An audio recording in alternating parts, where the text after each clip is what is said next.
O que você verá a seguir é um corte do evento que fizemos, do evento científico solidário para arrecadar fundos para as famílias atingidas no Rio Grande do Sul. Caso você queira ajudar, o Pix continua ativo, contato.litrascience@gmail.com.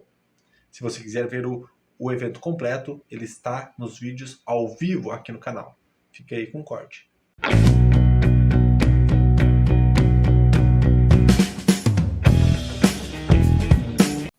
Durante a pesquisa.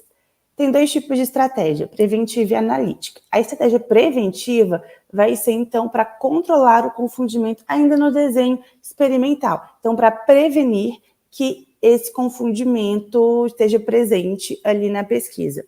A gente vai falar de randomização, restrição e pareamento.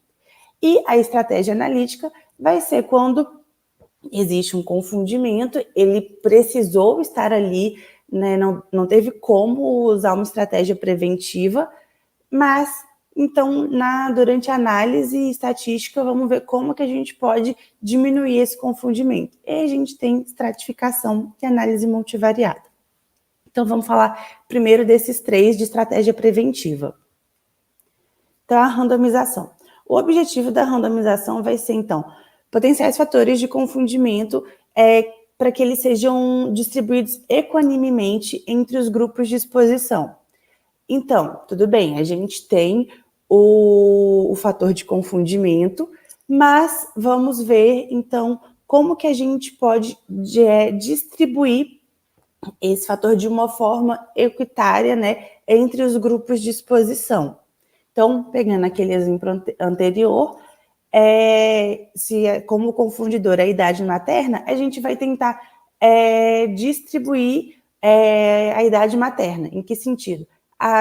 Os sujeitos que forem sendo avaliados, né, analisar a idade materna e ver se está distribuído, se tem mães, então, com menos de 20 anos, com 20 e poucos anos, com 30, com 40, de uma forma mais igual, assim, para a gente não ter num grupo várias mães de 40, 50 anos e no outro grupo nenhuma mãe de 40, 50 anos. E aí a idade materna, então, vai ser um confundidor que vai estar presente. E também o objetivo da randomização é fazer com que possíveis variáveis de confundimento deixem de estar associadas com a variável de exposição. Então, a gente vai distribuir de uma forma equitária para evitar, então, essa associação do confundimento, vamos dizer, para que o confundimento tenha menos força ali na nossa pesquisa, depois quando for fazer a análise. Então, quais são as vantagens, então, da randomização? Se o número de indivíduos for bem grande no estudo, vai funcionar muito bem, porque vai até ficar mais fácil de achar mais pessoas e de dividir ali esse fator de confundimento, né, entre os grupos que vão estar sendo analisados, né? Então, de fazer essa randomização. A desvantagem vai ser a impossibilidade operacional ou ética de distribuir as exposições nos grupos. Então, alguns casos, né, a gente pode ser tão, igual ele fala, né, operacional ou eticamente, não vai conseguir distribuir esse fator confundidor entre os dois grupos. E em grupos pequenos vai ser mais difícil de ter uma randomização, vai ser mais difícil de dividir equanimemente, então, esse confundidor entre os dois ou mais grupos a serem analisados. E aí a gente fala também de restrição. A restrição vai ser, então, um critério de admissão, de inclusão ou de exclusão no estudo, então, que vai restringir a variabilidade de um ou mais fatores de confundimento.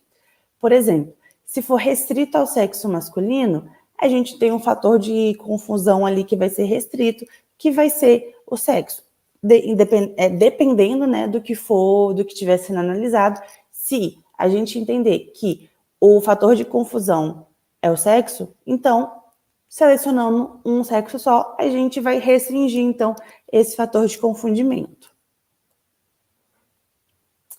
Então, vantagens e desvantagens. Vantagem que ele vai ser intuitivo e vai ser de fácil implementação.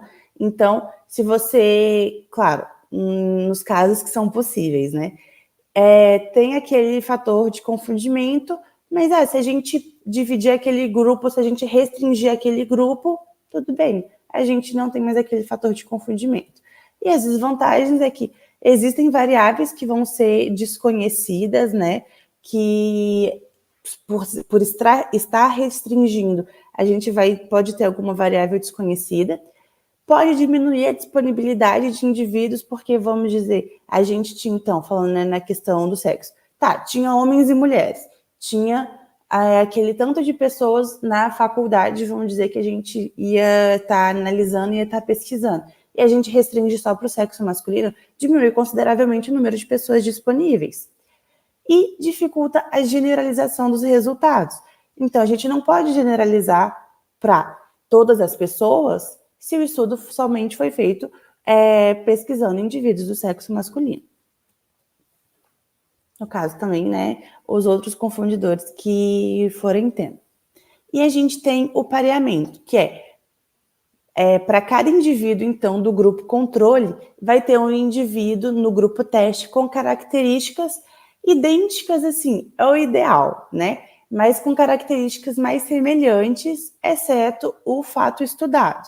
Então, a gente vai, por exemplo, pegar consumo de cocaína na gravidez e baixo peso ao nascer. O confundimento vai ser o álcool, porque o álcool, lembrando daquele diagrama lá de trás, então a gente tem o consumo de cocaína e o baixo peso ao nascer. O álcool, ele pode estar relacionado ao maior consumo de cocaína? Pode ser. O álcool pode estar relacionado a um baixo peso ao nascer? Pode também estar relacionado, mas ele está diretamente relacionado nessa linha de raciocínio. Consumo de cocaína e o baixo peso ao nascer? Não. Então ele é um confundidor. Aí a gente vai ver no próximo slide como fazer esse pareamento. A vantagem, então, é para a eficiência do estudo, mas a desvantagem pode ser o custo, né, tanto na questão da quantidade de sujeitos, mas o custo também de ter essas características, de selecionar sujeitos com determinadas características. Como é que a gente faz o pareamento? A gente pode fazer um pareamento, por exemplo, individual, nesse caso que a gente falou. Então, no grupo caso, né, que é o grupo mães com filhos de baixo peso, e no grupo controle, mães com filhos de peso normal. Para cada uma mãe com filho de baixo peso que foi usuária de álcool, que bebia, a gente vai ter uma mãe que também bebia no grupo de mães com filhos de peso normal. Para cada mãe que a gente tiver que não fez uso de álcool durante a vida e durante a gravidez, no grupo de mães com filhos de baixo peso, a gente vai ter uma mãe com filho de peso normal que também não fez uso de álcool durante a gravidez. Então, mais ou menos 1 para 1 ali, para deixar equilibrado, vamos dizer. E a gente pode fazer esse pareamento pela frequência. Então, a gente decide a variável que vai ser pareada e monitora a quantidade de expostos em cada extrato da variável. Então, em vez de selecionar 1 a 1, 1 a 1, a gente vai selecionando sujeitos, aceitando sujeitos, e vê ali, vai estratificar quantos que foram expostos, né, quantos que estão expostos, quantos que são o caso controle, em cada extrato da variável. Então, em um outro caso, pensando, proporção de homens no grupo controle e no grupo teste, no grupo caso. Se há uma disparidade, então, se está selecionando ali homens e mulheres, né, para aquele estudo, e se percebe que no grupo controle, por exemplo, 2/3 dos sujeitos selecionados, 2/3 dos sujeitos são homens. E no grupo teste é só 50%. Tem uma disparidade que pode ser, que é considerável e que pode trazer, então, os resultados ali que não vão ser confiáveis no sentido de existe um confundimento. Então, eles talvez não vão poder ser generalizados, porque um grupo tinha 60% homens e o outro somente 50%. Então, durante a seleção dos sujeitos, se percebe essa diferença. Então, no grupo caso, a gente que só tem 50% de homens, a gente tenta selecionar mais homens para ficar 60%. Então, se os dois têm 60%, ou Se no grupo caso tem só 50% de homens, no grupo que tem 60%, a gente tenta selecionar mais mulheres para equilibrar essa balança, vamos dizer, de quantas pessoas de cada sexo existe no estudo, para ficar mais proporcional. E claro, essas três ferramentas preventivas, elas vão ser utilizadas a depender do tipo de variável, do tipo de caso que está sendo estudado e do tipo de confundimento, né? Elas não podem, muitas vezes, elas não vão poder ser usadas para todos os fatores confundidores. E aí a gente vem para as ferramentas de análise, né? As ferramentas analíticas. Então a gente tem a estratificação, que vai ser os casos, né, e os controles vão ser separados em estratos de acordo com os níveis de variáveis de confundimento. Como assim? A gente vai fazer uma análise, então, que vai ser feita separadamente para cada extrato, de acordo com o confundimento. Às vezes,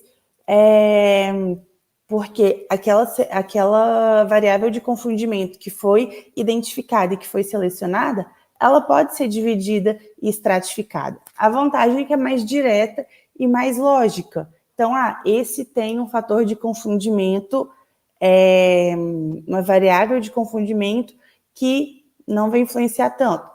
Esse aqui tem um fator de confundimento que vai influenciar mais, ou que abrange mais pessoas daquele estudo. A desvantagem, então, é controlar diversas variáveis ao mesmo tempo. Então, quando tem um estudo que é identificado várias variáveis de confundimento e várias variáveis que precisam ser analisadas ali do próprio estudo, controlar essas variáveis vai ser mais difícil. A gente, quando vai tabular, fazer as tabelas, pode ter várias células que vão ter resultados como 0 ou números muito pequenos, muito ínfimos. Então, acaba gerando tabelas enormes. E a gente também tem uma dificuldade para estratificação com variáveis contínuas ou ordinais. Por quê? Uma variável contínua, você vai precisar fazer a estratificação dela, vamos dizer, manualmente. Por quê? Ela é uma variável contínua. Então, ela por si só, ela não vai ser separada em partes, em estratos. Então, a gente vai precisar nomear, por exemplo, esses estratos, igual a gente tinha visto lá atrás na questão da idade materna. A idade materna é uma questão contínua, 20, 21, 22, 23, 24, 25 anos e vai. Então, a gente, igual aquele gráfico, separou em estratos, mas aí foram estratos que foram definidos pelos pesquisadores. Menos de 20 anos, de 20 a 24, 25 a 30. Então, é uma dificuldade que se tem para a estratificação de uma variável contínua. Então, porque é necessário fazer essa estratificação, definir quais serão os estratos. E a próxima ferramenta que a gente tem é de análise multivariada e de regressão. Então, que elas vão servir para descrever simultaneamente o efeito da exposição e potenciais fatores de confundimento, que vão ser utilizados, então, modelos matemáticos, né, para as limitações numéricas. Então, a gente vai ter, por exemplo, regressão logística, regressão linear, log binomial, regressão de Poisson, de Cox. Então, para descrever simultaneamente quando, por exemplo, não deu para fazer aquela estratificação, então aí precisa ser feito simultaneamente o efeito da exposição e os fatores de confundimento precisam ser analisados. As desvantagens, então, a não visualização dos dados, muitas vezes, né, por justamente, igual eu falei, na estratificação também, tabelas muito grandes com números muito, muito pequenos e que às vezes não vão não vão ter resultado naquela célula, e a necessidade também do software estatístico, então, para rodar essa análise multivariada. As vantagens, principalmente em pequenos grupos, né? Em pequenos grupos, então, essa não visualização dos dados vai ser menor, porque como o grupo é menor, o número de células que a tabela vai gerar vai ser menor. E para usar com variáveis ordinais e contínuas, então, quando não há possibilidade de fazer a estratificação dessas variáveis, então a gente pode usar a análise multivariada para então estar analisando ali diretamente a exposição e essa variável de confundimento de uma forma contínua, de uma forma que vai abranger todos ali, por exemplo, todas as idades, sem precisar separar em estratos. O que você acabou de assistir foi apenas um corte de uma das palestras de mais de 15 horas de evento.